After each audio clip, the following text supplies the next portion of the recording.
Morning जी, great morning दोस्तों। नमस्कार, भूपेश आनंद आपके सामने। आज बेटे मैं लेक्चर नंबर 9 चैप्टर नंबर 18 को कंक्लूड करने के लिए आया हूँ। ये लेक्चर नहीं भी लेता तो चलता, बट स्टिल मैंने आपको वादा किया था कि मैं कैप्लॉन बीबी भी पूरा कंप्लीट करूंगा। And today I am here to cover all your test your understanding questions from your Kaplan after discussing with the geared beta in the last lecture 8। बेटे लेक्चर 8 अगर आपने देखा हो, इंग्लिश में बोला मैंने। और आप इंग्लिश की बात तो चलो छोड़ो, जिस जिस मेरी बॉडी लैंग्वेज अगर देखी हो, how how I want to explain you what is unlisted company, what is listed company, how you can calculate for Dabur, Patanjali, Apollo tyres, pure play game. मैंने मतलब केस स्टडी के थ्रू आपको बताया। वो बात अलग है, आप में से कुछ बच्चों ने केस स्टडी नोट ही नहीं करी, बेवकूफ है, वो दोबारा पेपर देंगे। आप चेक कर लीजिए यूट्यूब में किसी और में, कोई बेटा 90% तो टीचर्स ये कराते नहीं है। ये बीटा की जो बात मैंने बताई, project beta, geared beta, ungeared beta, levered beta, unlevered beta, asset beta, equity beta, ये तो भूपेश आनंद है। बेटे आपसे प्यार किया है, लेक्चर 9 में आ गया हूं मैं, चैप्टर 18। बस अब फाइनेंशियल मैनेजमेंट F9 काफी हद तक हमने कवर कर दिया। तो चलिए जी, बिल्कुल रजिस्टर ओपन कर लें। आज आप कैप्लॉन अपने सामने रखें, कैलकुलेटर भी बिल्कुल अपने सामने रखें, क्योंकि मैंने बड़ी सारी कैलकुलेशंस आज करानी है और आज हम पूरा चैप्टर कंप्लीट कर देंगे। चैप्टर नंबर 18 कर रहे हैं, लेक्चर नंबर 9 है। मैं आपके सामने भूपेश आनंद खड़ा हूं। मैं भूपेश आनंद हूं, मैं बी हैप्पी हूं, मैं बी जॉली हूं और मैं बी चेयरफुल हूं। और आज आपके सामने मैं आपको ये कहना चाहता हूं कि आप अपना कैप्लन बाहर निकालिए। मैं आपको बताऊंगा कि जो भी बताया मैंने लेक्चर 7 में और 8 में, वो आपके कैप्लन में है। और आज आपको लगेगा बड़ा मजाक हुआ आपके साथ वो कैप्लन में जो मैंने बताया। बेटे अब ऐसे चीजें समझ आएंगी, आपको चुटकियां बजाएंगे और चीजें समझ आनी स्टार्ट हो जाएंगी। आप सबसे पहले कैप्लन खोल लीजिए भैया। मैं कैप्लन ही ओपन कर रहा हूं, पेज नंबर 559 में आ जाइए। यहां पे लिखा हुआ है जी अंडरस्टैंडिंग बीटा। और मैंने लेक्चर 7 लेक्चर 8 में बीटास की बातें ही समझाने के लिए बताई कि जो बीटा पहले यूज करते थे, that was only operating risk. Now you have to also incorporate financial risk, and after incorporating that financial risk, that beta is named as geared beta, and while calculating cost of equity you should use geared beta. And acid beta will be same for two companies whether it is unlisted or listed, because they are doing same type of business. But equity beta, geared beta can be different because that is due to debt equity mix, and one company can have a different debt equity mix with other company. So my point is, firstly we have to de-gear the beta, then we have to re-gear the beta. अब उसके लिए आपको मैंने logically एक formula lecture number 8 में बताया था, बड़ा इजी है, जैसे वेटेड एवरेज कॉस्ट निकालते हैं, है ना। और आपको पता ही है कि डेट का बीटा हमेशा 0 होता है, क्योंकि डेट आर सिक्योर्ड, डेट के अगेंस्ट कोलेटरल होता है, तो डेट सिक्योर्ड होते हैं, तो डेट का बीटा 0 होता है। ठीक है जी। तो आप देखिए जी, आपने ये देखा, ये understanding beta, this is asset beta as per Kaplan, and this is equity beta which is purely due to business as well as financial risk. ठीक है जी। Beta asset reflects purely the we have done the pure game in the last lecture. Purely the systematic risk. Beta equity reflects the systematic risk of the business and the specific financial structure. Using beta, you can use a project beta. Beta मैंने तो lecture 7 में बता दिया था how we can use a beta for appraising the projects. ये हमने कर लिया था। अच्छा, लास्ट लेक्चर में मैंने इसके कुछ स्टेप्स बताए थे आपको, है ना। तो स्टेप्स बड़े इजी हैं।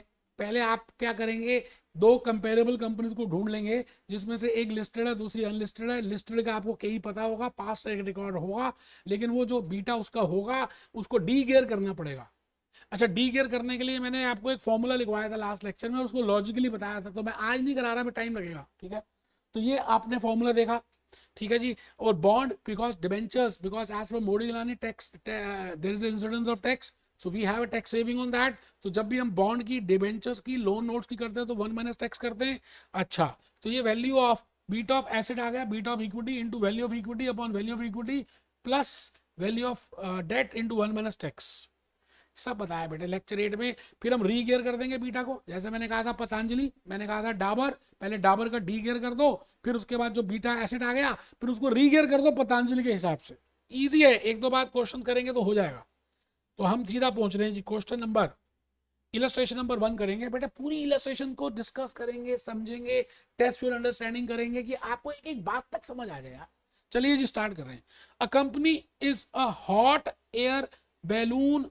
हॉट एयर बैलून ये कंपनी है जो हॉट एयर, गुब्बारे, गुब्बारे, हाँ बेटे जो आप बचपन में गुब्बारे लेके घूमते थे, हुज इक्विटी डेट इज, जिसकी इक्विटी डेट रेशो है 5:2। एक गुब्बारे बनाने वाली कंपनी है जिसकी रेशो 5:2 है। The corporate debt which is assumed to be risk free, we always know that it is risk free because we have huge securities against that, so it is always risk free. नहीं भी दिया होता तो मैं risk free लेता. Has a yield of 11%. It means their expectation is 11%. It means their yield to maturity is 11%. It means cost of debt is 11%. The beta value of the company equity is 1.1. मतलब वो जो company है 5:2 का जिसका debt equity ratio है, उसका beta equity 1.1 है। इसका मतलब इस 1.1 में ऑपरेटिंग रिस्क भी है, मतलब बिजनेस रिस्क भी है और फाइनेंशियल रिस्क भी है। ठीक है sir. The average return from market is 16%। Return from the market is 16% and the corporation tax is 30%। अगर आप ध्यान से देखें पहले पैराग्राफ में एज सच कुछ भी नहीं बता रहा, वो खाली बी कंपनी की बातें बता रहा है कि बी कंपनी ऐसे करती है, बी कंपनी ने ये किया, बी कंपनी ने ऐसे किया, क्वेश्चन बड़ा बना दिया, आप घबरा गए, डर गए, all that glitter is not gold. तो फर्स्ट पैराग्राफ तो एक सिंपल सी आपको जानकारी दे रहा है यार, they are giving just the information. The company is considering a water bed manufacturing project. मतलब वही कंपनी, कौन सी कंपनी? B company. ये बी कंपनी की बात ही चल रही है। बी कंपनी इज कंसिडरिंग, वो एक नया प्रोजेक्ट करना चाहते हैं। अभी गुब्बारे बना रहे हैं, अब वो वाटर बेड, पानी पे चलता हुआ बेड बनाना चाहते हैं। ठीक है सर। अब क्योंकि ये नया काम कर रहे हैं तो इनको क्या करना पड़ेगा, अगर इनकी इसकी वैल्यूएशन करनी है या वेदर अप्रेस करना है प्रोजेक्ट को, तो उनको बिल्कुल वैसा ही बीटा भी चाहिए। तो उन्होंने देखा कि उसी तरह की कंपनी जो मार्केट में है, जो बेड, वाटर बेड बनाती है, जिसका पास्ट ट्रैक रिकॉर्ड भी है, जो ऑलरेडी लिस्टेड भी है, जिसका बीटा ऑफ इक्विटी भी इजीली पता चल सकता है, वो एसेंट कंपनी है और उसका इक्विटी बीटा 1.59 है और उसकी डेट इक्विटी रेशियो 2:1 है। ये एस कंपनी की इंफॉर्मेशन बता दी उन्होंने। ठीक है सर। उसके बाद आगे चले। B company maintains its existing structure after the implementation of new project. मतलब बी कंपनी कह रहा है कि वो 5:2 ही रेशो रखेगी जी, चाहे कुछ भी हो जाए, चाकू छुरियां भी चल जाए। एस कंपनी अलग है, बी कंपनी अलग है। आप क्वेश्चन को समझ ही नहीं रहे, ध्यान से पढ़ना है। हमने अभी करना नहीं है बेटे, पहले रीडिंग करना तो सिखाऊंगी। आप रीड कैसे करोगे? आप डर जाते हो बड़े बड़े क्वेश्चन देख के, डरना है ही नहीं यार। What would be the suitable risk adjusted cost of equity to apply to the project. मतलब अभी हमने test your understanding question number 5 किया था लेक्चर नंबर 7 में। तो आपको उस प्रोजेक्ट को इवेल्युएट करना है। अब उस प्रोजेक्ट की आउटफ्लोज एंड इनफ्लोज गिवन नहीं है। वैसे उस क्वेश्चन में टेस्ट योर अंडरस्टैंडिंग में आउटफ्लोज एंड इनफ्लोज भी दी हुई थी। तो आपने जो प्रोजेक्ट रिस्क आया, जो cost of equity I using project beta, आपने उसको यूज किया था। उसके बाद एनपीवी निकाले थे, याद होगा। यहां पर एनपीवी और प्रोजेक्ट नहीं निकालना, बट वो कहता है ये बताओ कि आप कौन सा कॉस्ट ऑफ इक्विटी यूज करोगे जब आप मतलब project beta when you want to discount that, what should be the cost of equity? And I know that cost of equity for that project is equal to risk free plus beta of equity for that project into RM minus RF. आराम से question पढ़ लीजिए दोस्त, answer छोड़ो, गोली मारो यार। मैंने अपने हिसाब से कराया, आपको लॉजिकली ज्यादा समझ आएगा। आप पहले क्वेश्चन पढ़िए। दो कंपनियां, एक कंपनी गुब्बारे बनाती है, वो वही कंपनी कुछ नया काम करना चाहती है। अब उस नए काम के लिए वो इवेल्युएट करती है प्रोजेक्ट। उसके लिए उसको कॉस्ट ऑफ इक्विटी चाहिए, डिस्काउंटिंग रेट चाहिए। तो उसके पास तो ट्रैक रिकॉर्ड है नहीं, तो वो दूसरी कंपनी एस कंपनी है, उसका देख रही है कि वो धंधा कर रही है तो उसका कितना कॉस्ट ऑफ इक्विटी है, मगर उसकी डेट इक्विटी रेशो अलग है और बी एंड कंपनी की डेट इक्विटी रेशो अलग है। और बीटा जो होता है that is the mixture of operating risk, business risk and financial risk. तो पहले हम क्या करेंगे, एस कंपनी का जो बीटा है उसको डी गियर कर देंगे और एसिड बीटा निकाल लेंगे, क्योंकि asset beta of S company और asset beta of B company same होगा। उसके बाद बी कंपनी ने 3:2 की रेशो की है तो रीगियर कर देंगे और beta of equity specifically which is customised beta for B and company के लिए कैलकुलेट कर देंगे। आइए जी, मैंने आपके लिए बड़ी मेहनत की है दोस्त, सच कह रहा हूं दोस्त। आपको मैं क्या बताऊं, छोड़ो दोस्त, आप बस मैं बता रहा हूं जो आपको आप ध्यान से पहले इसको लिखें, फिर हम उस क्वेश्चन में आ रहे हैं। Steps for using betas in project appraisal. We have already seen in lecture number 8 कि क्या क्या स्टेप्स होंगे। पहला स्टेप है find appropriate asset B proxy B, जैसे मैंने यहां पर एस कंपनी के लिए कैलकुलेट किया, मतलब बी कंपनी के फाइनेंस मैनेजर हैं, तो पहले आपको एस कंपनी जैसी, उसी तरह की कंपनी जैसा ही एसिड बीटा निकालना पड़ेगा, उसको डी गियर करना पड़ेगा। डी गियर कैसे, जैसे अभी अभी आपने किया यहां पर मैंने आपको क्या बताऊं दोस्तों, अब शीट चेंज करनी पड़ेगी ना, उसका जो बीटा था एस कंपनी का, उसको ठीक करना पड़ेगा, डी गियर करना पड़ेगा, और उसका फॉर्मूला लास्ट लेक्चर नंबर 8 में हमने समझ लिया, मैं एक्सप्लेन नहीं करूंगा, आगे आ जाइए। फिर स्टेप नंबर वीई का मतलब है market value of equity, VD का मतलब है market value of debt, T का मतलब है कॉर्पोरेशन टैक्स रेट, ठीक है sir. Step number 2 we will regear, जो आपके पास एसिड बीटा आ गया एस कंपनी का, और asset beta of S will be equal to asset beta of B, तो उसको रीगियर करेंगे क्योंकि बी का कुछ डेट इक्विटी मिक्स है, तो regear the asset beta to convert into equity beta on the basis of gearing levels of the project. ऐसे project का गियरिंग लेवल कितना है, मैं हार्ड कॉपी से चेक कर लूं 5:2, और एस कंपनी का कितना है 2:1। ये देखो ना, ये 2:1 के बेसिस में था एस कंपनी का, तो एस कंपनी का 2:1 के बेसिस में डी गियर कर देंगे, और फिर उसके बाद बी एंड कंपनी का के लिए निकालने के लिए री गियर करेंगे 5:2 के बेसिस में, and then we will use this regeared beta for calculating RF plus beta of equity into RM minus RF. जो बच्चे समझदार थे ना, उन्होंने ये 3 स्टेप्स लिख लिए। कुछ बेवकूफ थे, उन्होंने कहा लिख लिया है, बेटे लिख लो, बहुत फायदे में रहोगे, लेक्चर 9 है, लास्ट है, इसके बाद ये चैप्टर ही खत्म हो जाएगा यार, फिर मैं चैप्टर 16 में आ जाऊंगा। खाली बैठना मंजूर है, लिखना नहीं है। Steps for using betas in project appraisal, first is find appropriate asset beta और proxy beta, then degear proxy equity beta, and the formula is this, we have seen in the last lecture 8, and these are the full forms.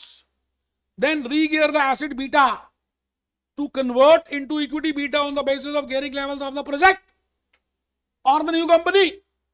यहाँ पे project क्या है, water beds, and then use that beta for calculating the CAPM return, and that will be cost of equity, then use that in WACC, and then use that in discounting rate for calculating NPV of that project। ठीक है sir. लो जी, मैंने कितनी मेहनत की होगी आप सोच भी नहीं सकते। अभी हमने इलस्ट्रेशन 1 पढ़ी थी, बी कंपनी गुब्बारे बनाती है, उसका इक्विटी बीटा, उसकी debt equity ratio, equity debt मतलब ये इक्विटी है और ये डेट है। आपको ये ध्यान रखना है कि डेट इक्विटी लिखा है या इक्विटी डेट लिखा है, यहाँ पे इक्विटी डेट लिखा है, मतलब पहली चीज इक्विटी है, दूसरी चीज डेट है। यील्ड 11% का है, बीटा ऑफ इक्विटी 1.1 है, रिटर्न ऑफ मार्केट 16% है, टी 30%, ये तो ऑलरेडी गिवन ही था। अब ये कंपनी क्या कर रही है, नया प्रोजेक्ट बनाना चाहती है, इसलिए एस कंपनी को देख रही है, और एस कंपनी का बीटा कितना है, एस कंपनी का बीटा कितना है 1.59, लेकिन एस कंपनी का ये जो बीटा है ये गियर्ड है, और गियर्ड किस रेट पे है, गियर्ड किस रेट पे है 2:1 की रेट पे, इक्विटी डेट रेशो। इसका मतलब ये एस कंपनी उसकी 2 इक्विटी है, 2 हिस्से इक्विटी के, 1 हिस्सा डेट का है। ठीक है सर, मान लेते हैं इन दोनों कंपनीज का सेम होता 5:2 5:2, फिर तो कोई टेंशन ही नहीं थी, काम ही खत्म हो जाता। ठीक है जी, अब बी कंपनी का हम यूज करेंगे, एस कंपनी का यूज करेंगे बी कंपनी के लिए। ठीक है सर, बहुत बढ़िया। नोट नंबर 4, बेटे मेहनत की है, इतना एक्सप्लेन तो कैप्लॉन बीबीबी के बापों ने भी नहीं किया जितना मैंने कर दिया। Firstly we should calculate beta of asset, that is beta of ungeared of S company, that is water bed project. अभी आपके मन में ऐसे थॉट्स आने चाहिए, क्योंकि मैंने एक्सप्लेन किया है, मैं लिखवा भी रहा हूं, तभी तो कहता हूं आप लिखोगे तो आपके विचार आएंगे। Then beta of equity is equal to, या तो बीटा इक्विटी कह दें, या गेड बीटा कह दें, या लीवर्ड बीटा कह दें, या कुछ भी कह दें, बात एक ही है, वो 1.59 है। और ये फॉर्मूला मैंने रिलेशनशिप समझाई हुई है, इस रिलेशनशिप में मैं नहीं जा रहा। Beta of asset is equal to beta of equity into value of equity upon total value of the firm. ठीक है सर, 1.59 बीटा ऑफ इक्विटी, 1.59 क्या है, beta of equity of S company into 2:1 की रेशियो थी, 2 equity था तो 2 upon 2 plus value of the firm, ये total value है और ये वैल्यू ऑफ इक्विटी है, ठीक है जी, और ये बीटा ऑफ इक्विटी है। गधों को साथ तो गुणा करोगे, beta of equity should be multiplied by the weight of equity, actually में this is weight of equity and weight of equity will be equal to equity upon total value, that is 1.18. Now we can use 1.18. Now this is asset beta. Now we can re-gear it.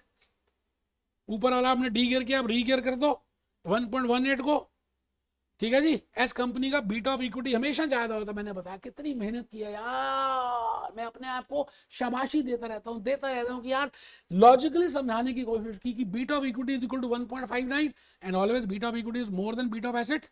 तो देखिए जी आपके सामने, अब हम 1.18 को use कर सकते हैं, लेकिन उसकी रेशियो 5:2 है तो उसको रीगेयर करना पड़ेगा, तो regear the beta with respect to B company, तो 1.18 is the asset beta is equal to beta of equity, हमें पता नहीं, लेकिन हमें पता है weight of equity 5/5 plus 2 into 1.13, that is beta of equity 1.51। अब आप में से कुछ बच्चे सोच सकते हैं मुश्किल है, छोड़ देते हैं, छोड़ दीजिए, मेरा क्या जा रहा है।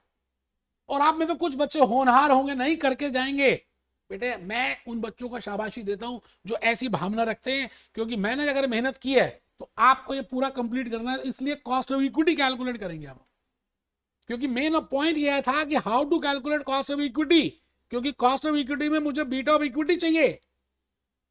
तो देख लीजिए, बाकी तो सिंपल है साहब, 1.51 मैंने यूज किया और 18.55 मैंने कैलकुलेट कर दिया। This is the cost of equity of B and company for the new project water bed. मैं आ गया जी test yourself, question number 6 में आ गया। आइए सर, आइए, मेहरबान कदरदान,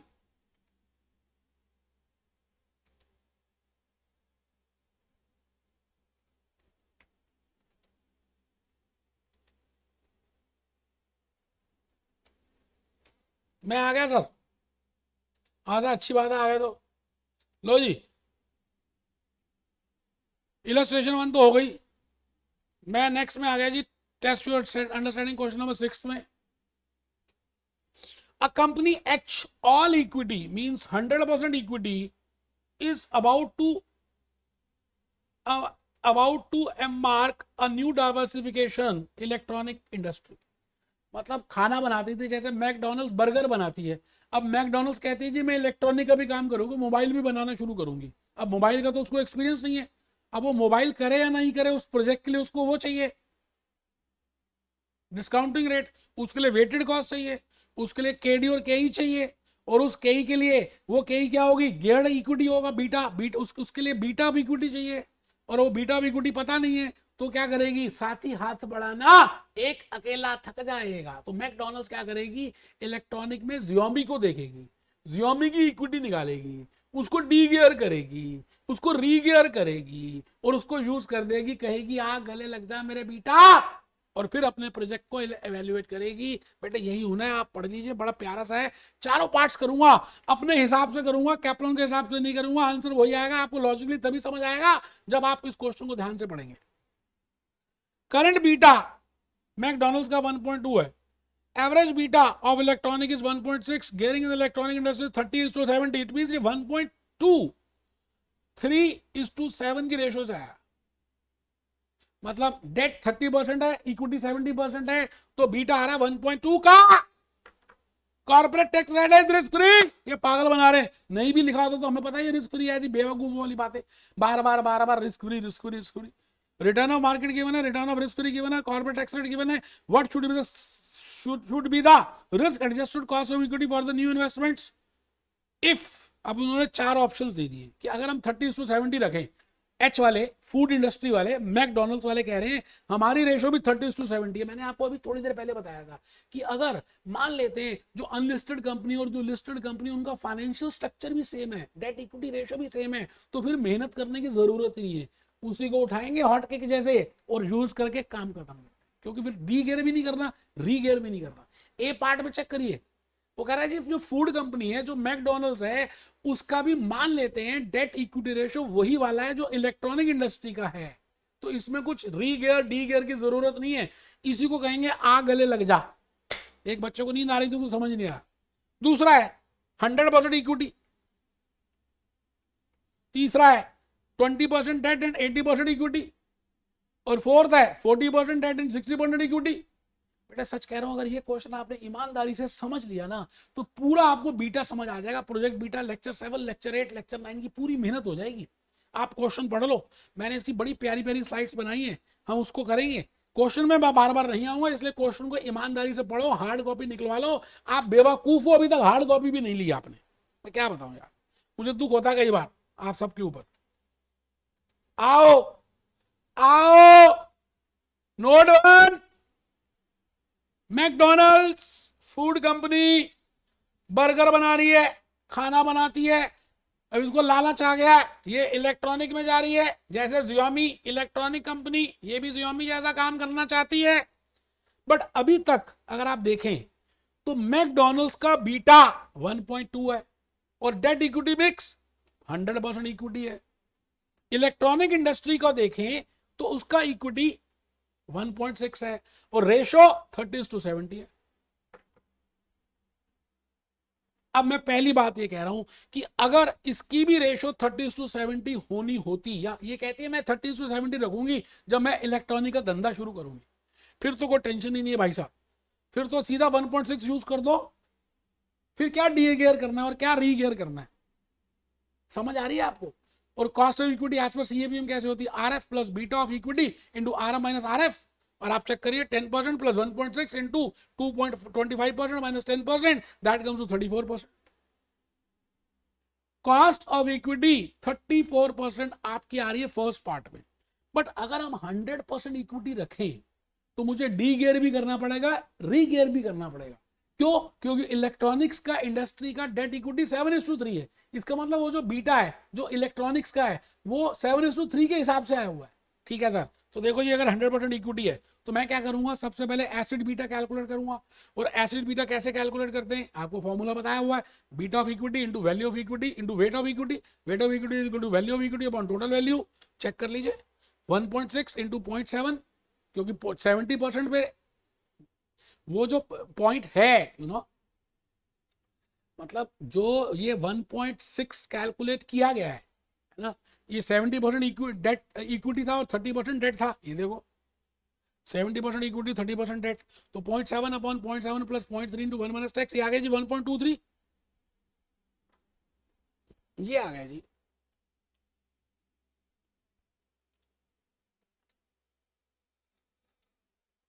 in case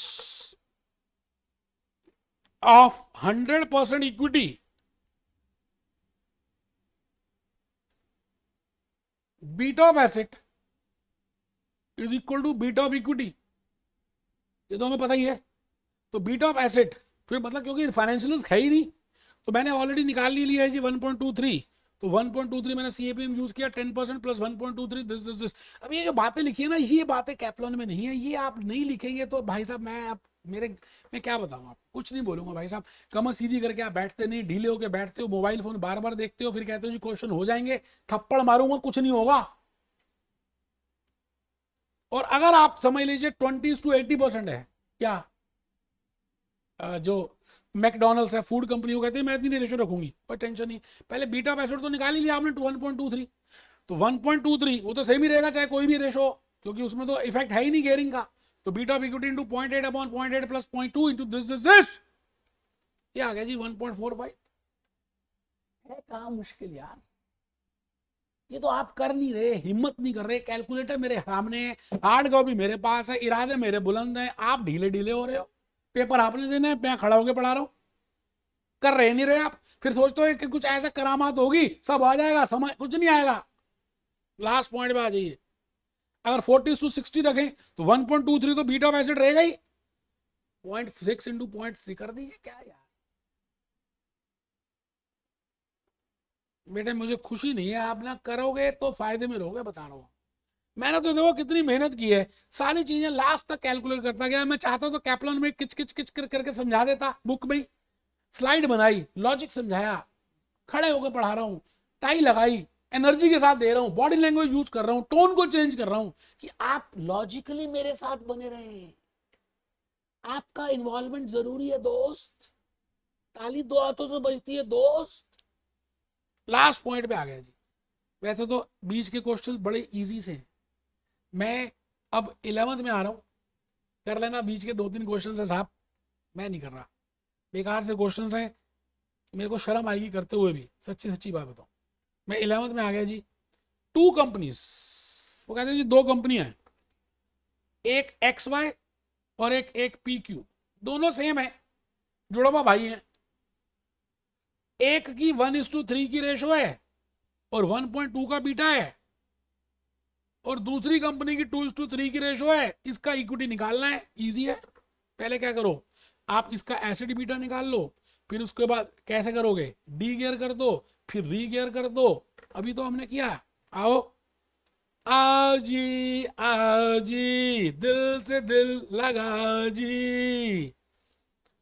try yourself, test your understanding. Question number 11 कर लो जी। XY and PQ, debt equity 1:3, 2:3, beta of equity 1.2, beta of equity question mark निकालना है। टैक्स 30%, बीटा ऑफ एसेट निकालेंगे, डी गियर कर दो 0.973, 0.973, री गियर कर दो।